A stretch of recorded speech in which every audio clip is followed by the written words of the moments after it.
Hello and welcome to channel. My name is Rivka. I really welcome you. And today we are continuing in our journey of the spirit wheel. And out of that wonderful toolkit of the spirit wheel, we're going to learn about the fish and the token of the fish. Now, the fish is responsible for the liver meridian. And as we look at the fish energy, we call it the retriever of soul, and we use it in order to retrieve soul fragments. We also use it to clean ourselves. We use it when we are when we're working with past life, death and renewal. He moves very strongly from one thing to the other. So it's that energy that we are going to use when we work with that sort of energy of, like I said, past life, things that happen that we, different traumas that we have, and retrieve back our soul fragments. What does it mean to retrieve soul fragments? Well, in our life, we might have different traumas. Sometimes there can be small traumas. I have a trauma of a movie that I've watched years and years and years and years ago.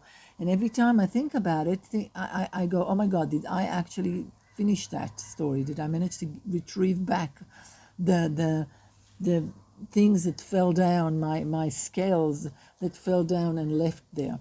So when you pick up a fish out of the water, many times you find little scales left in your hand. It doesn't damage the fish if you just did it once and you put it back in the water and it's all right. But if you pick the same fish again and again and again and again and again, it keep losing scales, won't be able to establish them, and so he becomes very vulnerable to fungus and bacteria and all that sort of stuff. We are, in a sense, similar. In our life, every time there's a trauma, every time we get somewhere where something has happened that's very, very major or upsets us, and sometimes even if you're going to a big concert and you're jumping up and down and you use so much of your energy, some of your soul fragments might be shedded. And it's worthwhile having a bit of a meditation and calling all those soul fragments back. So if you sit very quietly with respect and order on yourself, you hold one hand on your solar plexus and the other one you hold on your throat chakra, and you call for the soul fragments back. You say, I ask for all soul fragments to return to me, Rivka Carmeli, or whatever your name is, and I would like to repair all damage that have happened from that time. And then you sit there quietly and try and feel and see what comes. Many times you'll have different pictures coming, and you can say thank you and heal that moment.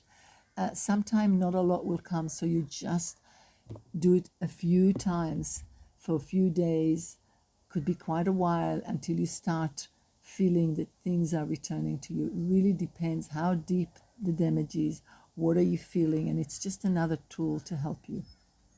Now, the fish is also a place where when we are talking about marma points. Now, marma points are points that used to be kept very, very secretly. There are points on our body that the base of the meridians and the acupuncture and other underlying principle of different medicines in the world. You can send healing through them, Reiki, the very powerful sending of getting healing through those points. Most of the points are on both sides of the body. There's a few that are just on one side, but there are some that are very important and some that sort of they're also important, but they're not very important. Now, to find the exact point, you need to use your intuition. And they are marked on a map, but as individuals, we're different. And we need to pay attention to what we are, to each person and where exactly their points are. because we are different. Okay. The body marma points came from a book called Reiki, A Practical Guide by Bill Waits and Master Naharu in 1998. So be aware that the map comes from this book. The Earth Marma Points was channeled by myself in 2002 as I was working with the spirit wheel, and then I saw they gave me that same map, and that's how I went and found that book, and then they were telling me that there are actually the same points on the earth, and that the earth and our body correspond one to another, and that's very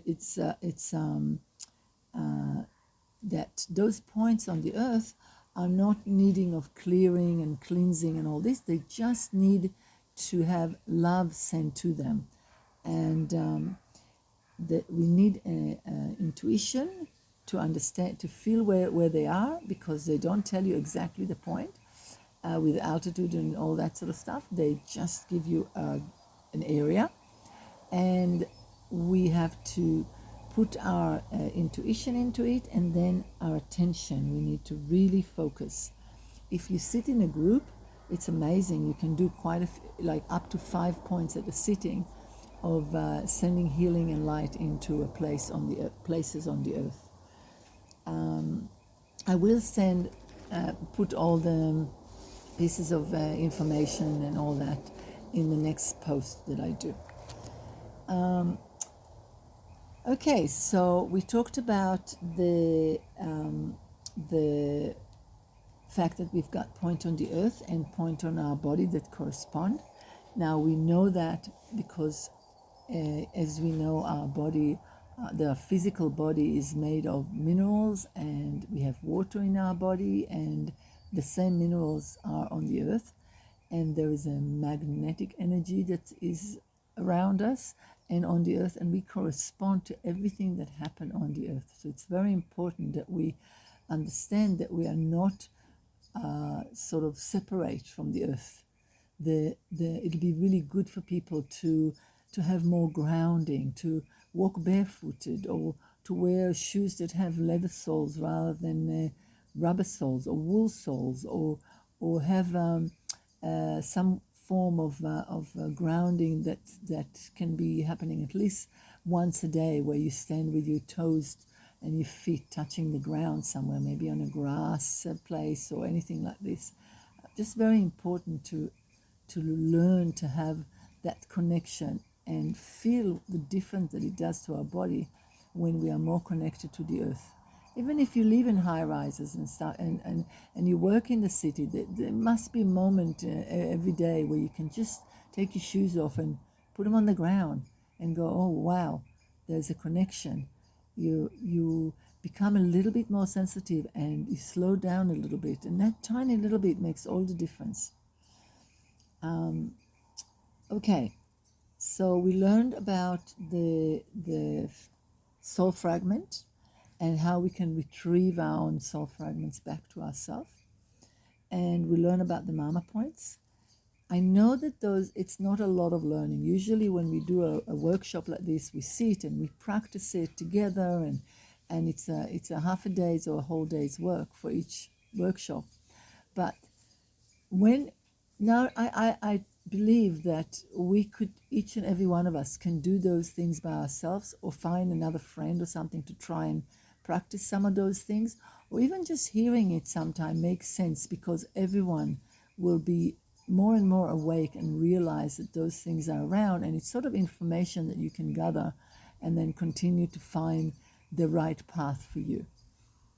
Okay, that's it, folks. I hope you had a nice day, and that this information is helpful. Like I said, I'll put some stuff in the post beside as we go along. And if you have any questions or any remarks, I'd love to hear from you. If you know someone that could be helped by this information, please pass it on. And I'm sending you lots of love. And please like and subscribe. And thank you.